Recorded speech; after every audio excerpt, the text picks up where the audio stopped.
Hello, good evening, गाना पे मैं से विजय राजपूत आप सभी का स्वागत करता हूं आपके चैनल विजय मीडिया में। आज के लिए बने रहिए आप सभी लोग मेरे साथ और आज की क्लास में हम आपको देंगे फिजिक्स के मोस्ट इंपोर्टेंट क्वेश्चन जो आपके एक्सपेक्टेड क्वेश्चन होंगे 2026 के लिए। और आज के सभी प्रश्न ऐसे होंगे जो आपको मिलेंगे बोर्ड परीक्षा में, और वो बोर्ड परीक्षा एक ऐसी बोर्ड परीक्षा जहां पर आप पेपर को करके नहीं एकदम पेपर को फाड़ के आएंगे। अगर आप हमारे साथ लगे रहते हैं तो हम आपकी उम्मीदों को इतनी ऊंचाइयों तक लेकर के जाएंगे जहां तक आपने सोचा नहीं होगा।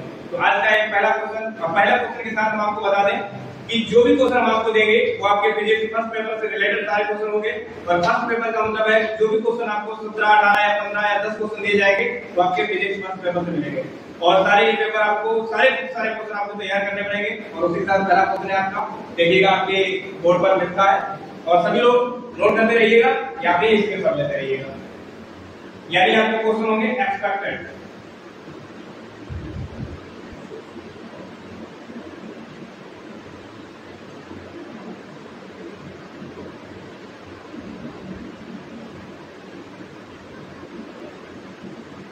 Expected question of physics class 12।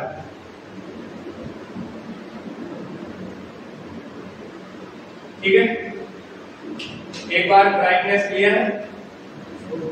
चलिए देखिए पहला क्वेश्चन आपके साथ होगा, वैद्युत द्विध्रुव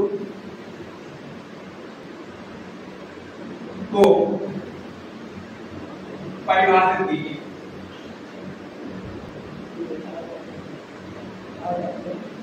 वैद्युत द्विध्रुव को परिभाषित कीजिए। ये क्वेश्चन आपके लिए सिर्फ और सिर्फ कोई लाल क्वेश्चन नहीं, एक नंबर की परिभाषा पूछी जाएगी आपसे। और एक नंबर की परिभाषा के साथ अगर आप इसको तैयार करते हैं तो एक नंबर आपका क्लियर हो जाएगा। इसी के साथ में इसी में लगा हुआ क्वेश्चन होगा आपका, यानी अक्षीय और निरक्षीय स्थिति, यानी वैद्युत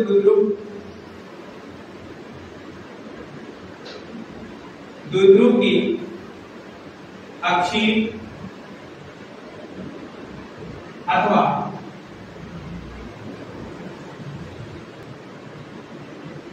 निरक्षीय अथवा नहीं तथा लिख लीजिएगा, निरक्षीय स्थिति में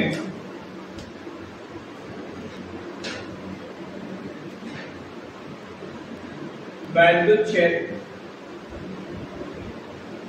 की तीव्रता ज्ञात करना। एक ही क्वेश्चन आपका रहेगा। इस क्वेश्चन में अगर लॉन्ग क्वेश्चन पूछा जाएगा तो आपसे कह दिया जाएगा वैद्युत द्विध्रुव की अक्षीय स्थिति में वैद्युत क्षेत्र की तीव्रता ज्ञात करिए, या आपको कह दिया जाएगा आपसे वैद्युत द्विध्रुव की निरक्षीय स्थिति में वैद्युत क्षेत्र की तीव्रता ज्ञात करिए। और आपको ये पता होना चाहिए यहाँ से पर एयर, यानी एक क्वेश्चन आपसे यहाँ से पूछा जाएगा। यहाँ पर 3 क्वेश्चन आपके बन रहे हैं, इन 3 क्वेश्चन में से कोई एक क्वेश्चन आपसे अगर एक मार्क में पूछा जाता है तो वैद्युत द्विध्रुव को परिभाषित करना पड़ेगा। अगर लॉन्ग क्वेश्चन आपका 3 नंबर का पूछा जाएगा, 3 नंबर का पूछा जा सकता है, आपसे ये कहा जा सकता है कि वैद्युत द्विध्रुव की अक्षीय स्थिति में वैद्युत द्विध्रुव की अक्षीय स्थिति में किसी बिंदु पर वैद्युत क्षेत्र की तीव्रता ज्ञात करिए। 3 नंबर में क्वेश्चन आपसे पूछा जाएगा। यह भी हो सकता है कि आपसे पूछा जाए कि वैद्युत द्विध्रुव की निरक्षीय स्थिति में आप वैद्युत क्षेत्र की तीव्रता ज्ञात करिए। तो अक्षीय में भी पूछा जा सकता है या निरक्षीय स्थिति में पूछा जा सकता है। आपसे क्वेश्चन ये 3 नंबर में आना पूछा है। अगर यही क्वेश्चन लॉन्ग क्वेश्चन बनाया जाता है कि 5 नंबर के लिए क्वेश्चन किया जाएगा तो एक कोई ना कोई इसी क्वेश्चन से रिलेटेड या इसी डेरिवेशन से रिलेटेड आपसे एक न्यूमेरिकल इसी के साथ लगाया जाएगा। तो इस फार्मूले के साथ, यानी ये जो हमारा डेरिवेशन है, इस डेरिवेशन को तैयार कर लें और इसका जो फार्मूला आपको तैयार करें, इसके साथ में रिलेटेड जो थोड़े सिंपल क्वेश्चन आपके बनते हैं, न्यूमेरिकल बनते हैं, वो न्यूमेरिकल भी आप तैयार करके रहिएगा क्योंकि वो न्यूमेरिकल इसी के साथ लगाया जाएगा। ठीक है, इसी के साथ अगला क्वेश्चन आपका बनेगा हमारे साथ कि गॉस के नियम का उपयोग करके। ठीक है, दूसरा क्वेश्चन बनेगा गॉस के नियम का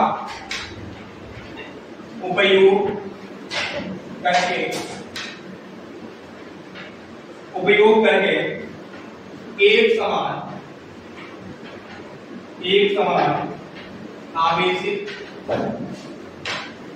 आवेशित अनंत समतल चादर के कारण वैद्युत क्षेत्र की तीव्रता का व्यंजक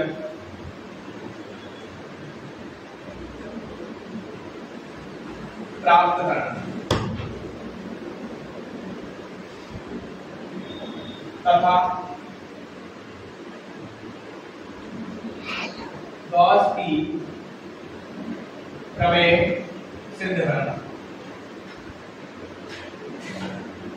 अब देखिएगा ये क्वेश्चन हमारे तरफ से दो रहे, दूसरा क्वेश्चन आएगा, लेकिन आपके लिए इस क्वेश्चन में आपके साथ दो क्वेश्चन फिट किए गए हैं। यानी कहने का मतलब अगर हम पर्टिकुलर क्वेश्चन आपको एक एक करके देते हैं तो इसमें क्वेश्चन हमारे 3 और 2 5 क्वेश्चन बन जाएंगे। बस हमारे तरफ से आपको 2 क्वेश्चन दिए जाएंगे और इन 2 क्वेश्चन में आपको पूरे 5 क्वेश्चन दिया जाएंगे। जैसे ये क्वेश्चन अभी हमने दिया, यहाँ पर ये है आपका गॉस का एप्लीकेशन, यानी एप्लीकेशन का आपका गॉस का, यानी एप्लीकेशन के अनुप्रयोग दिए गए। इस अनुप्रयोग में कहा गया है कि गॉस के नियम का प्रयोग करके आपके समतल चादर, एक ऐसी चादर होगी जो समतल होगी, आवेशित होगी, यानी समतल आवेशित चालक के कारण, चादर के कारण आपको किसी बिंदु पर वैद्युत क्षेत्र की तीव्रता ज्ञात करनी पड़ेगी। आपसे ये क्वेश्चन पूछा जा सकता है, लंब क्वेश्चन पूछा जाएगा।